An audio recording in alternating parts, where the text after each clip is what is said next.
In the early 20th century, Port Angeles, Washington's timber industry needed power. So the nearby Elwha River was dammed in two places to generate electricity. A river in Washington state was dead, biologically flatlined. The dams blocked the passage of fish, and salmon virtually disappeared here. Then humans intervened with a wild idea: blow up the dams and borrow some fish from Canada. It sounded crazy. Critics said it was a waste of money, but then the fish came back. Not just a few, but thousands. And they didn't just swim. They started physically rebuilding the riverbed with their bodies. Where had they come from? The answer sounds like a fairy tale. How had they arrived? By swimming against one of the most powerful rivers on Earth, past 8 deadly dams all the way up from the Pacific. This is the story of the zombie river that came back to life, and the 8,000 pioneers that led the charge. You need to see this to believe it. The concrete tomb that silenced a queen. The year was 1913, and the Elwha River in Washington state went silent. For thousands of years, this river had been a roaring highway for the kings of the Pacific, the massive Chinook salmon. We are talking about fish so large that indigenous legends say they could drag a canoe upstream. These were the Tyee, giants weighing over 100 pounds, muscles of pure silver and determination. But then came the concrete. Thomas Aldwell, a man with a vision for power and progress, built a dam.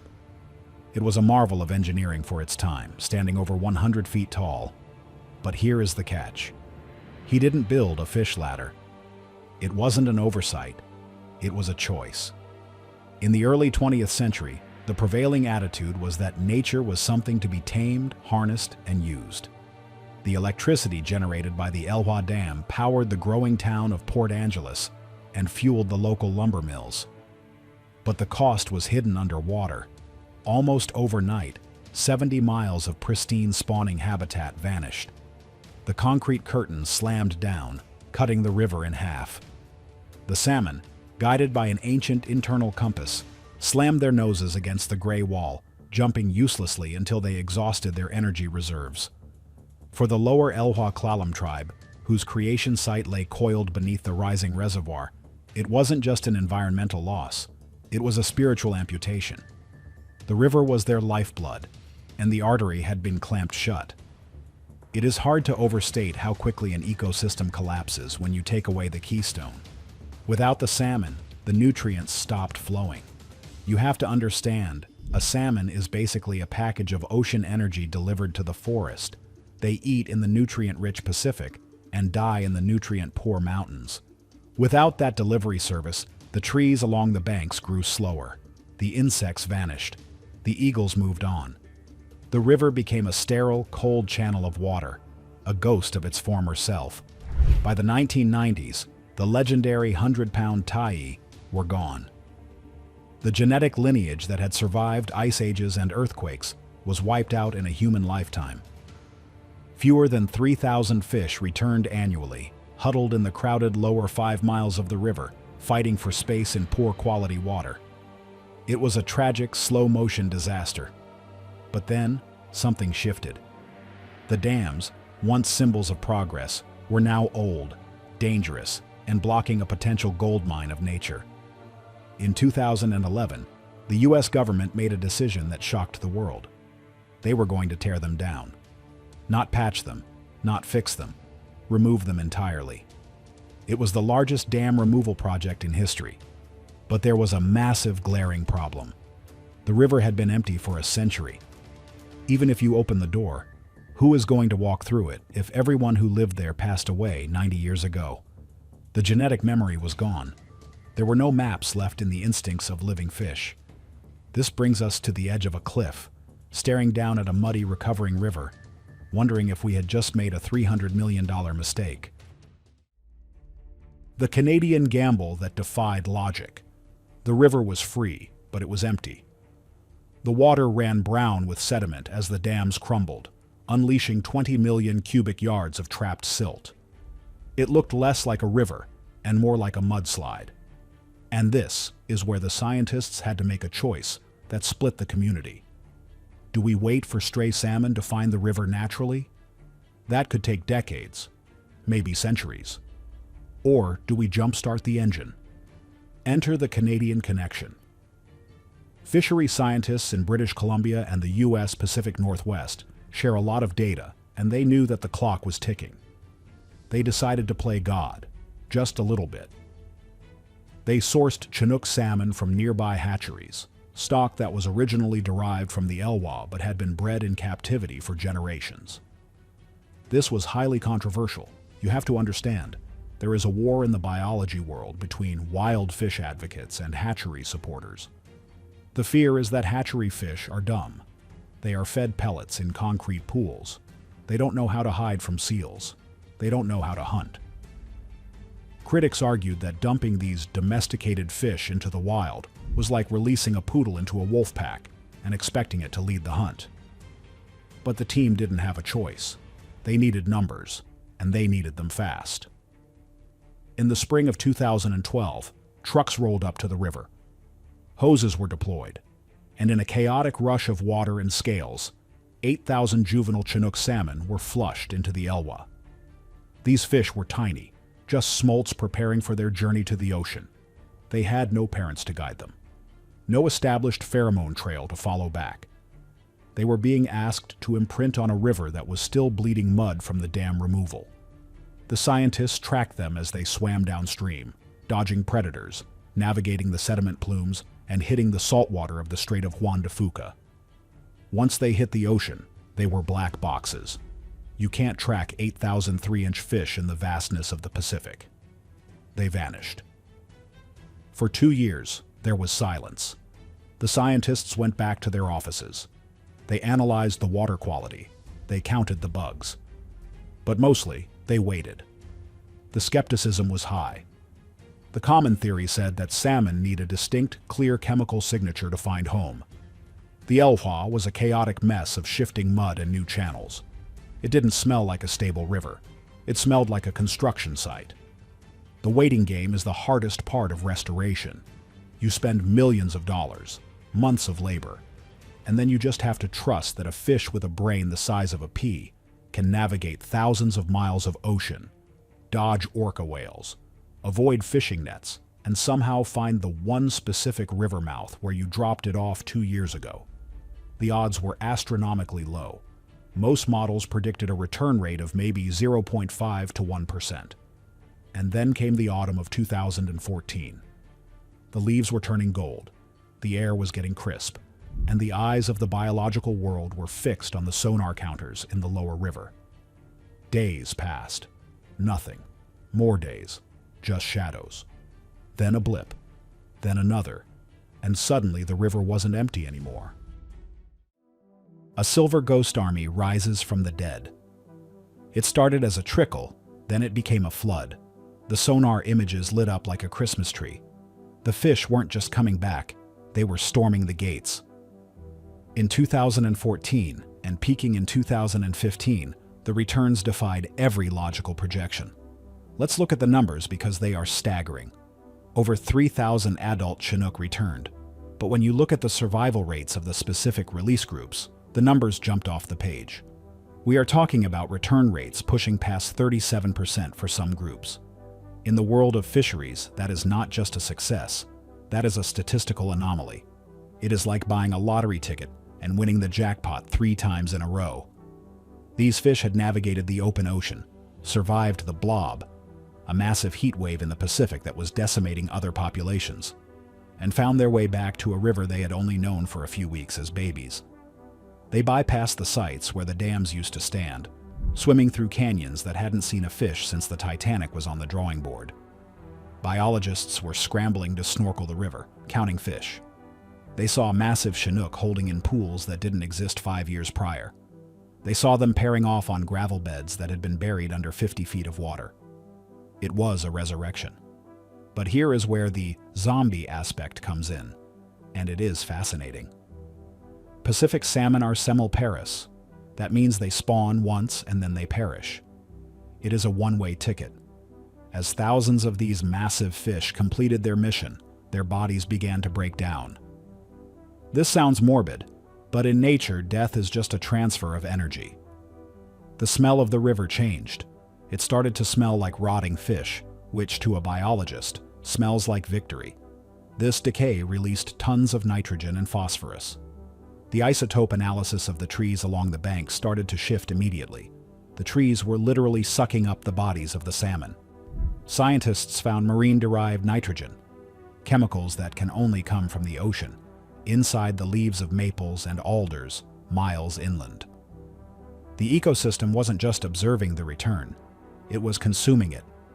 Black bears, which had been surviving on berries and grubs, suddenly had an all-you-can-eat sushi buffet. Their population density didn't just increase, the bears got fatter. Sows entered hibernation with thicker layers of fat, which meant they could support more cubs.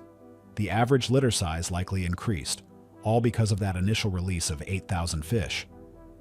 Eagles, which usually fight over territory, were seen lining the banks by the dozens. River otters, minks, and even tiny songbirds were feasting on the maggots and insects that colonized the fish carcasses. It was a biological explosion.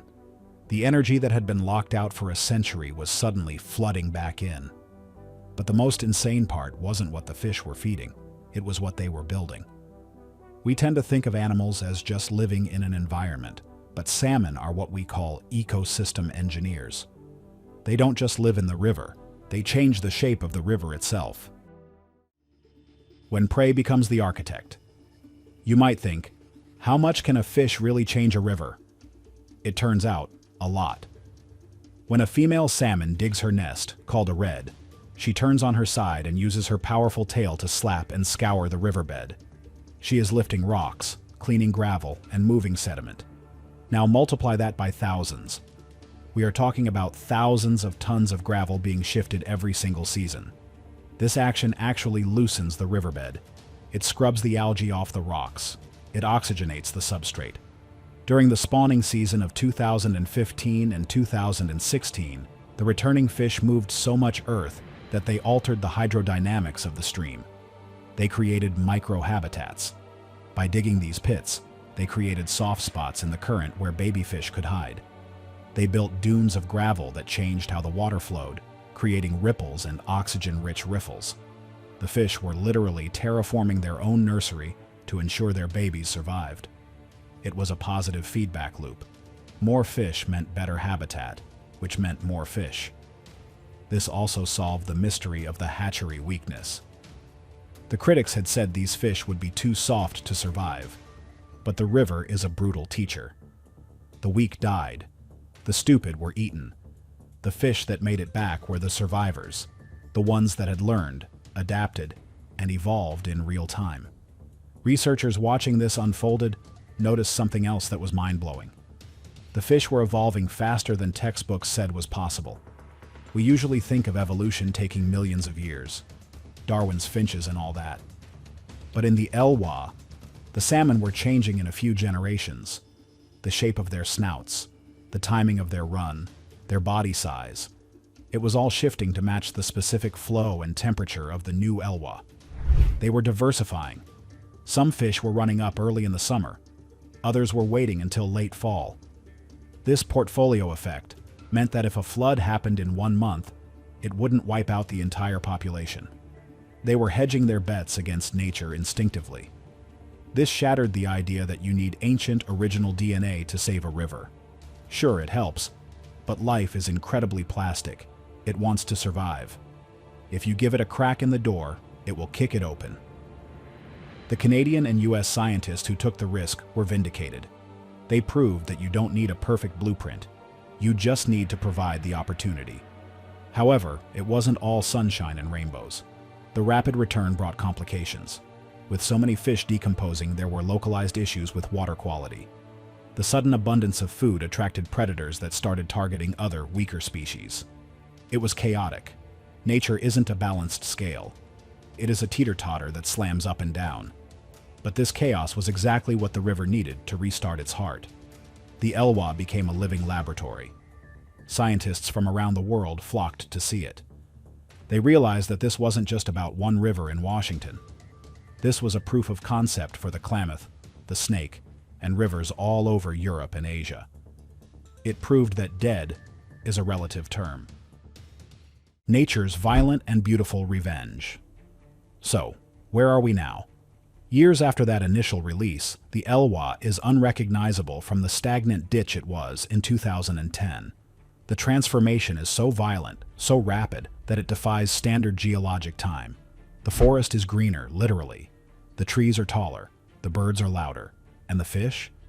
They are pushing further upstream every year, driven by a biological imperative that feels less like instinct and more like a possessed mission. They have been found past the site of the second dam, colonizing high-elevation tributaries that haven't seen a gill slit since the Taft administration.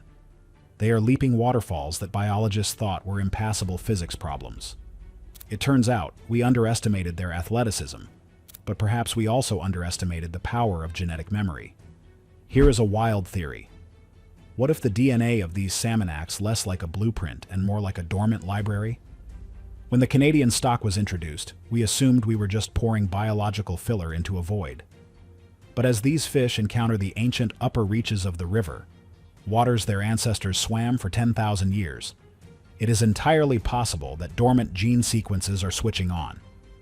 Epigenetics suggests that environment dictates gene expression. By re-entering these high-altitude penthouse suites, the salmon may be unlocking phenotypic traits that have been sleeping for a century. We might not just be seeing repopulation. We might be witnessing the real-time, rapid evolution of a super salmon, a fish structurally denser, more aerobic, and more aggressive than the hatchery-raised cousins they started as. They aren't just remembering the river is physically rewriting them. But here is the catch, and it is a sobering one. While the Elwha is a success story, it is happening against the backdrop of a changing world. The ocean these fish swim into is heating up. The blob of warm water is becoming more frequent. The snowpack that feeds the river is melting earlier. The Elwha salmon are in a race against climate change. They are reclaiming their home just as the neighborhood is catching fire. But because they have regained their full range, because they can reach the cold, high mountain water that the dams used to block, they have a fighting chance. If the dams were still there, a heat wave would wipe them out in the lower river. Now they can flee to the glacial refugia. This brings us to another radical consideration, the nitrogen pump. When these salmon die after spawning, they don't just rot. They transfer distinct marine-derived nitrogen, an isotopic signature, N15, found only in the ocean, into the soil of the deep interior mountains. Scientists are tracking this, but the implications are staggering. We are essentially watching the trees eat the ocean. As the fish biomass increases, we could theoretically see a shift in the structural integrity of the timber in the Olympic Peninsula. The forest is receiving a massive injection of high-grade fertilizer that it has been starved of for 100 years. This could lead to a hypergrowth event, where the carbon capture potential of the Elwha Valley doubles or triples.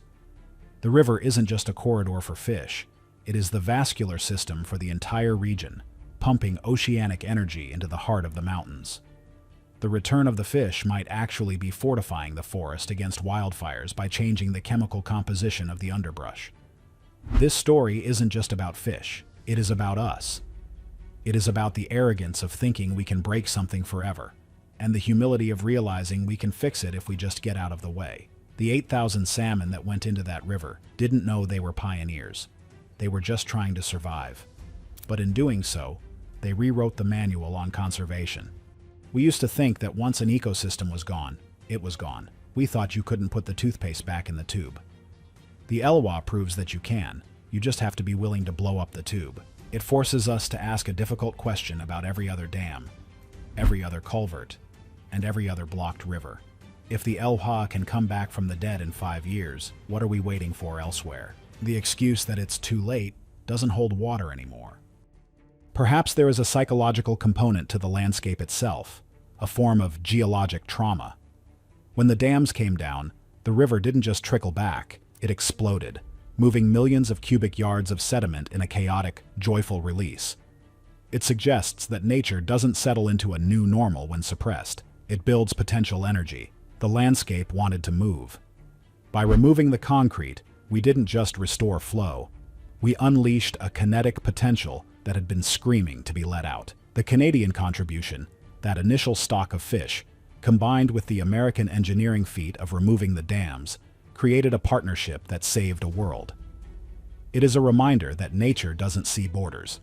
The fish don't care if they were hatched in a Canadian tray or an American gravel bed. They care about cold water, clean gravel, and the urge to continue the cycle. This hints at a bio-citizenship theory.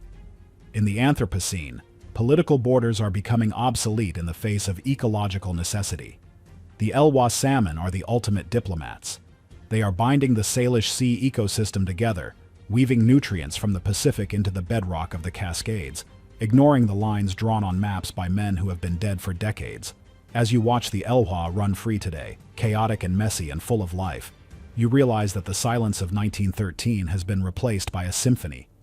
The splash of a tail, the cry of an eagle, the rustle of a bear in the brush. But listen closer. There is a wilder theory yet, the return of the complexity. Ecosystems are information processors. A dammed river is a simple sentence, a flat line of data. A free river is a library of chaos, temperature gradients, sediment loads, and biological interactions. By restoring the river, we have rebooted a massive biological computer.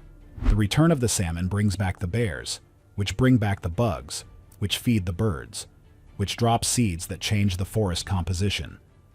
We are witnessing the rewilding of complexity. The Elwha is no longer just a river. It is a chaotic engine generating new life strategies.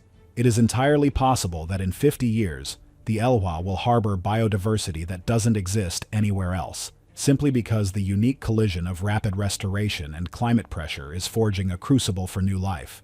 It is the sound of a planet healing itself, yes, but it is also the sound of a planet arming itself for the future. The Elwha is the proving ground. If life can find a way here, amidst the ruins of our industrial mistakes, it can find a way anywhere. And that is the most terrifying and hopeful theory of all. So, would you support tearing down more dams in your area if it meant bringing nature back like this?